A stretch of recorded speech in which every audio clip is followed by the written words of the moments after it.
Assalamualaikum warahmatullahi wabarakatuh.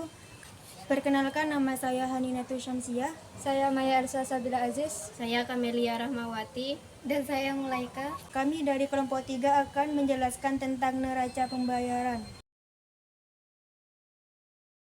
1. Definisi neraca pembayaran internasional.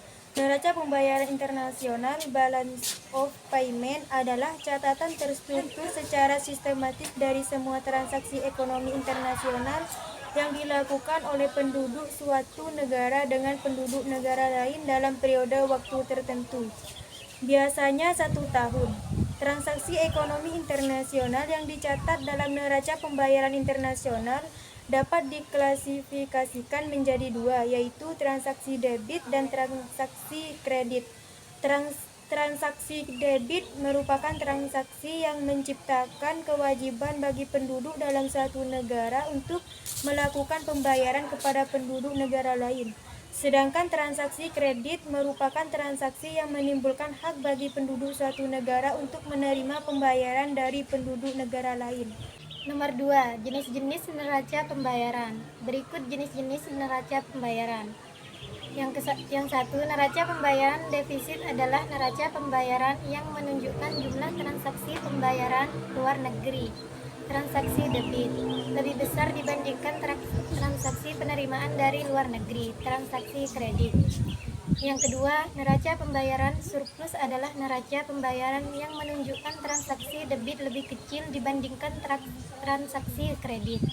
Yang ketiga, neraca pembayaran seimbang adalah neraca pembayaran yang menunjukkan transaksi debit sama dengan transaksi kredit.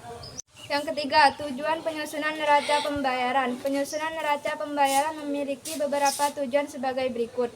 1. Memberikan informasi kepada pemerintah sampai sejauh mana peranan hubungan ekonomi luar negeri terhadap perekonomian nasional.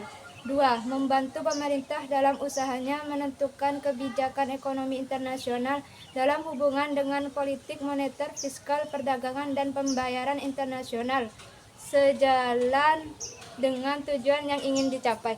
Komponen neraca pembayaran. Neraca pembayaran dibagi menjadi 3, yaitu 1. Current account adalah semua transaksi barang dan jasa yang dicatat dalam neraca perdagangan jika neraca transfer tidak ada atau nol. Adapun komponen yang ada dalam current account sebagai berikut. 1. Neraca perdagangan barang, visible trade, yaitu yang terdiri atas barang-barang dan emas tidak moneter. 2.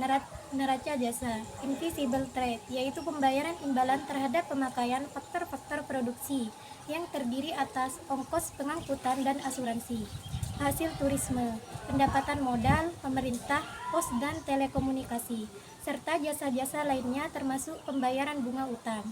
Transaksi berjalan yang surplus menunjukkan bahwa pada neraca perdagangan jumlah ekspor lebih besar daripada impor. Sebaliknya, jika neraca perdagangan defisit berarti impor lebih besar daripada ekspor. B. Capital account memuat semua catatan yang berisi transaksi modal sebagai berikut.